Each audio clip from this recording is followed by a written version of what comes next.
इकडे इकडे भुमरे साहेब मागे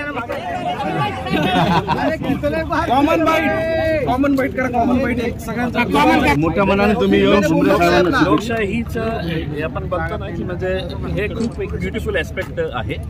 जेव्हा लोकांना मला निवडायचं होतं, लोकांनी भरभरून मला मतदान केलं होतं.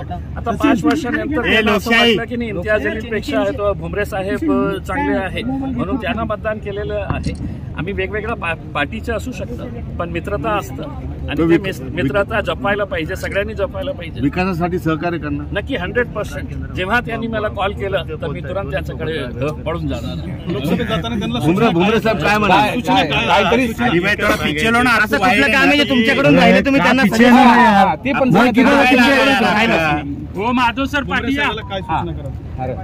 संसदेत कसं काम करायचं भुमरे साहेबांना एक सूचना. भुमरे साहेब खूप एक्सपिरियन्स्ड आहे. इतके वर्ष ते मंत्री होते आणि असं नाही आहे की तिथे काही वेगळ्या सिस्टम्स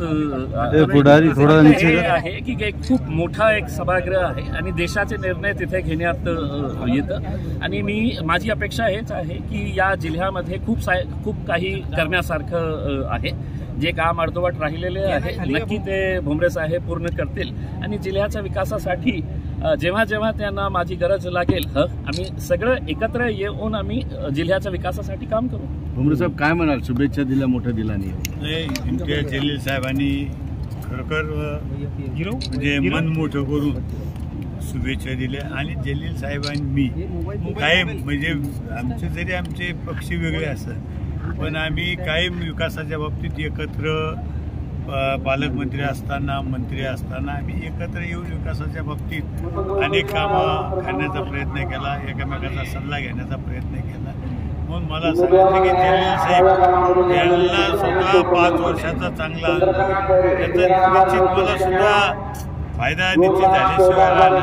आणि जलील साहेब तुम्हाला मी सांगतो की जलील साहेबांसारखा मन मोकळे दिलदार माणूस आतापर्यंत पाहिलं नाही. आजच ते बोलत निवडणुकीच्या काळात सुद्धा जलील साहेबांना कल्पना आहे की निवडणुकीच्या आधी सुद्धा आमच्या 1-2 भेटी झाल्या.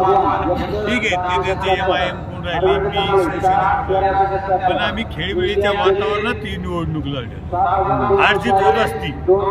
गेल्या वर्षी जलील साहेबांनी असं नाही, हारजीत होत असती पण एक खेळीमेळीच्या वातावरणात निवडणुका लढल्या पाहिजे. ती निवडणूक आम्ही खेळीमेळीच्या वातावरणात पळून जातात. मात्र पराभव होऊन देखील तुमच्या घराबाहेर घेतला. दोघांमधला काय फरक वाटतो तुम्हाला? खैरे हा माणूस आहे खैरे तुम्ही बघितलं असेल. खैरे त्याचं नाव सुद्धा तुम्ही घेऊ नका. तुम्ही सांगितलं की खैरे म्हणजे बालीच माणूस. त्याच्यापेक्षा काय सांगायचं? त्याच्यापेक्षा माझ्यावर कुठलाही शब्द नाही. काय